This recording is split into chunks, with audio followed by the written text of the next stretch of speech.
Hello दोस्तों, नमस्ते आप सभी को। कैसे हैं भाई आप सब? उम्मीद करती हूँ सब अच्छे होंगे। और जो भी मैंने वीडियो डाली है उसे आपने सबने देखा होगा। जैसे कि सुपर टाइट के बारे में आज मैंने आपको बताया था कि उसके सिलेबस में काफ़ी कुछ चेंज हो गया है।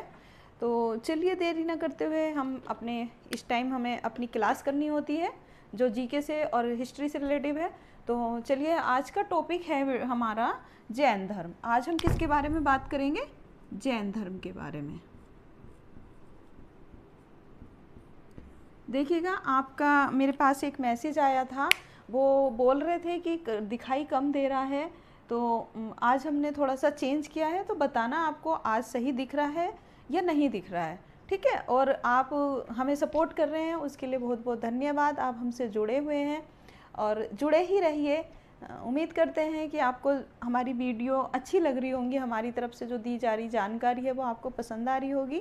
तो आप अपने दोस्तों के साथ भी हमारे चैनल को शेयर करिए और सब्सक्राइब कराइए। तो चलिए आज बात करते हैं जैन धर्म के बारे में। आपके कमेंट्स से हमें काफ़ी मोटिवेशन मिलता है। आपने हमें एक राय दी है कि मैम लगे रहिए, लोग पसंद करेंगे, तो उसके लिए भाई धन्यवाद आपका। तो चलिए अब बात करते हैं जैन धर्म के बारे में। जैन धर्म में 24 तीर्थंकर हुए हैं। तीर्थंकर मतलब आप ऋषि कह सकते हैं, आप गुरु कह सकते हैं। ठीक है, तो कितने हुए हैं? 24 तीर्थंकर।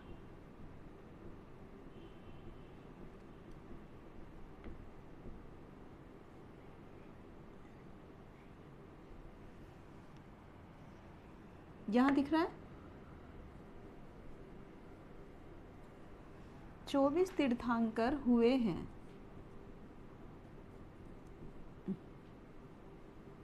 ठीक है, 24 तीर्थंकर हुए हैं जैन धर्म में। सबसे पहले कौन है?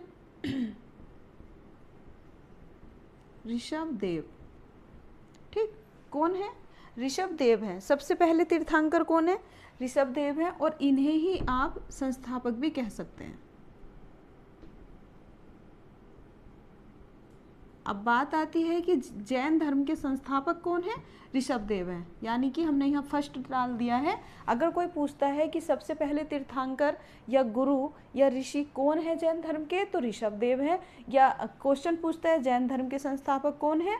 ऋषभ देव हैं। ठीक है, अब इसके बाद 1 2 3 4 5 करके उन चलता रहता है, लेकिन आपके परीक्षा के मोटिव से उनमें क्वेश्चन नहीं बनते हैं। अब क्वेश्चन बनता है या तो फर्स्ट से बनता है, या भैया 23 से बनता है, या 24 से बनता है। अब हम 24 के बारे में बात करेंगे।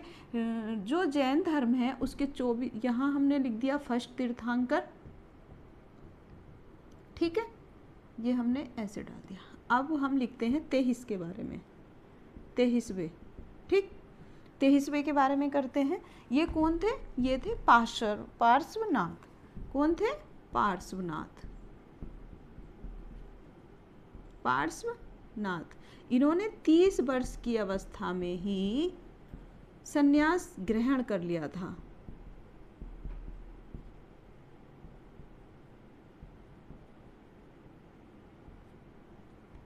संन्यास धारण कर लिया था, ग्रहण नहीं कह सकते, संन्यास धारण लिखना है हमें।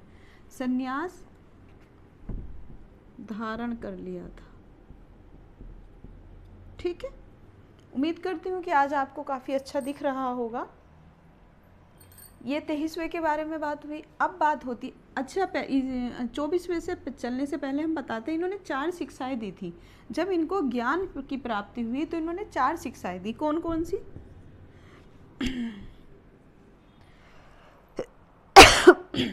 पहली थी हिंसा न करना।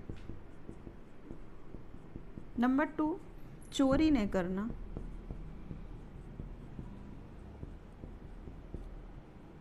नंबर 3,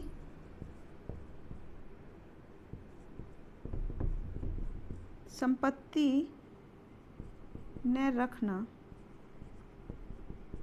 और नंबर 4 है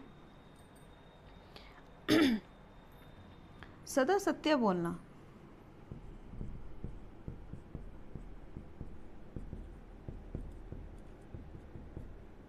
ठीक है, ये किसने बताई थी? पार्श्वनाथ ने दी थी।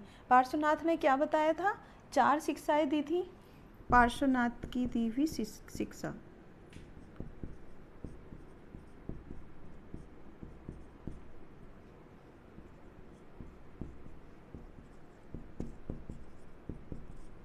ठीक है, हमने यहाँ लिख दिया, आप इसे नोट कर लेना। क्या थी कि हिंसा ने करना, नंबर 2 चोरी ने करना, नंबर 3 संपत्ति ने रखना, और नंबर 4 सदा सत्य बोलना। ये किससे रिलेटिव है? पार्श्वनाथ ने यही दिया था। इनसे ये क्वेश्चन पूछ लिया जा सकता है कि इनमें से 4 शिक्षा 3 दे देगा और चौथी आपसे पूछेगा, या 3 दे के एक अलग दे देगा कि कौन सी नहीं है, तो आप ये याद करके रखना। तो देखो, मोटिव है एक आपका एक एम है, आपको पता है कि आप जीके पढ़ रहे हैं, आप इसे अच्छे से पहले भी जानते होंगे, लेकिन आप इसमें थोड़ा सा माइंड सेट करिए। क्या इसमें कोई क्वेश्चन ऐसी लाइन है जो आपको याद नहीं हो सकती? जो भी है इसमें सब अच्छी चीज़ें हैं, हम एक दूसरे को बताते हैं। देखो, हिंसा ने करना, चोरी ने करना, संपत्ति ने रखना, सदा सत्य बोलना, तो ये तीनों जो हैं एक सी हैं। इसमें थोड़ा सा आप कंफ्यूज हो सकते हैं कि संपत्ति ने रखना, तो वैसे भी जो ऋषि होते हैं वो संपत्ति को तो कभी कहते ही नहीं है कि हमें संपत्ति इकट्ठी करनी, तो आप थोड़ा सा इसमें अपने माइंड का प्रयोग करके भी इस क्वेश्चन को सोल्व कर सकते हैं। ठीक है, ये हो गए पार्श्वनाथ के बारे में। अब बात करते हैं, अच्छा, ये कभी कभी पूछ लेते हैं कि पार्श्वनाथ किसके पुत्र थे। तो पार्श्वनाथ पुत्र थे, पार्श्वनाथ के पिता इक्ष्वाकु कुल के राजा अश्वसेन के पुत्र थे। ठीक है, इक्ष्वाकु कुल, पार्श्वनाथ के पिता इक्ष्वाकु, अच्छा,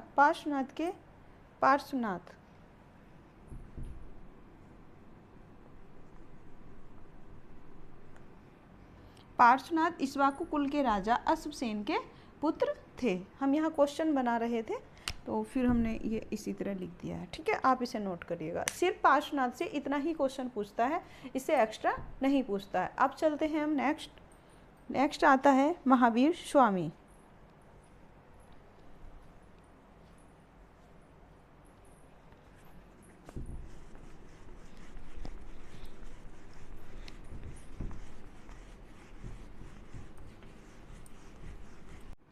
अब 23 के बारे में जो क्वेश्चन होते हैं वो हमने आपको बता दिए।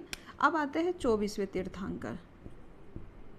ठीक है, 24वें तीर्थंकर कौन है? महावीर स्वामी।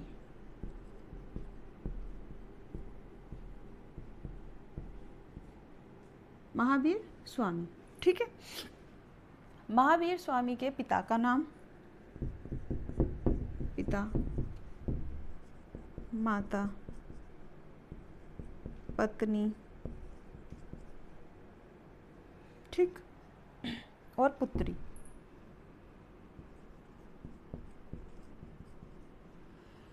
पिता का नाम सिद्धार्थ, माता का नाम त्रिशला,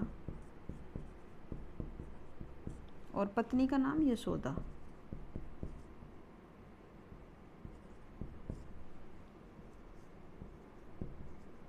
प्रियदर्शनी। ठीक है,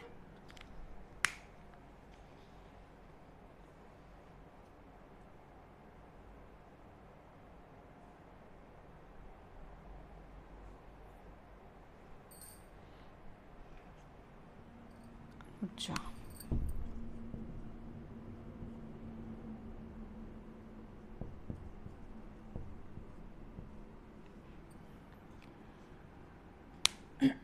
आप इसे नोट करिए एक बार।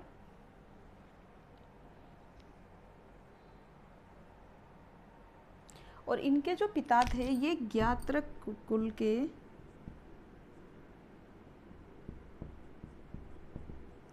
के सरदार थे।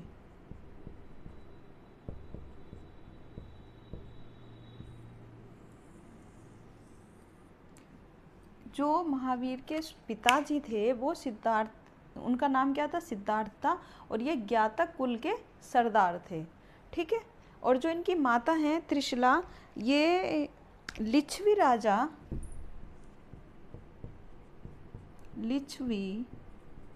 राजा चेटक,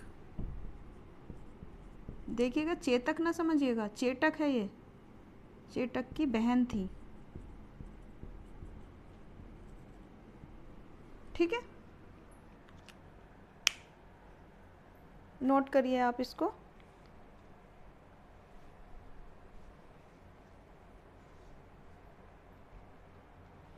अच्छा, अब महावीर का जन्म के बारे में बात करते हैं। इनका जन्म हुआ था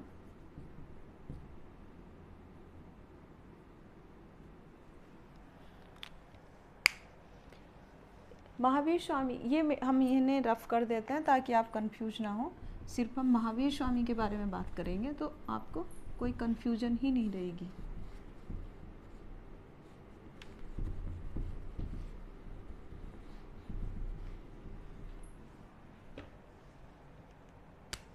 देखिएगा इनका जन्म कहाँ हुआ, कब हुआ, 540 ईस्वी पूर्व। ठीक, कहाँ हुआ, कुंडल ग्राम। ठीक है, कहाँ हुआ, कुंडल ग्राम, वैशाली। हमने अभी गलती से कुंडल वन बोल दिया था, वो कनिष्क वाला याद आ गया था, कुंडल वन, माफ़ करिएगा, वो कश्मीर में है और ये वैशाली में है। 540 ईस्वी पूर्व कुंडल ग्राम में वैशाली में हुआ था। ठीक है, नोट करिए। अच्छा, ये बताइए इनके बचपन का नाम भी पूछ लेता है। बचपन का नाम,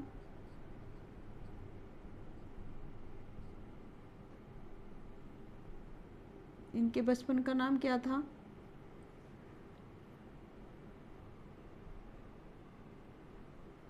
इनके बचपन का नाम क्या था? शुद्धोधन था, सॉरी वर्धमान था। इनके बचपन का नाम क्या था? महावीर के बचपन का नाम क्या था? बताइए क्या था? वर्धमान। क्या था? वर्धमान था। महावीर के बचपन का नाम वर्धमान था। इन्होंने 30 वर्ष की उम्र में इनके माता पिता का देहांत हो जाता है और ये अपने भाई नंदीवर्धन से अनुमति लेकर संन्यास जीवन के प्रारंभ करते हैं। 30 वर्ष की अवस्था में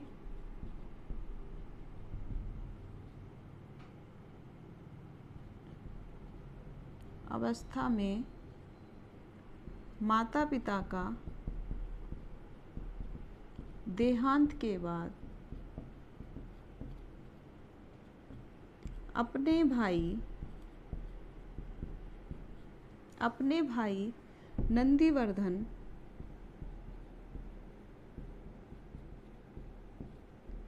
आज्ञा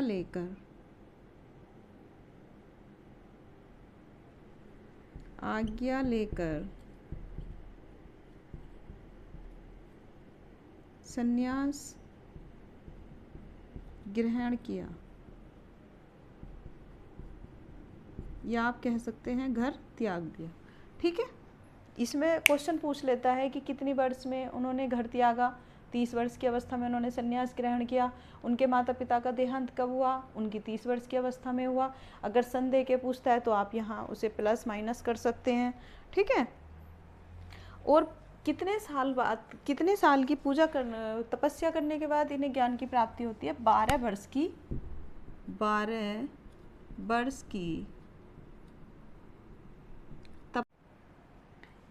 वर्ष की तपस्या के पश्चात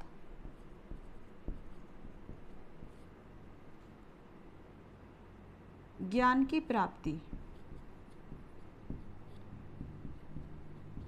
साल वृक्ष के नीचे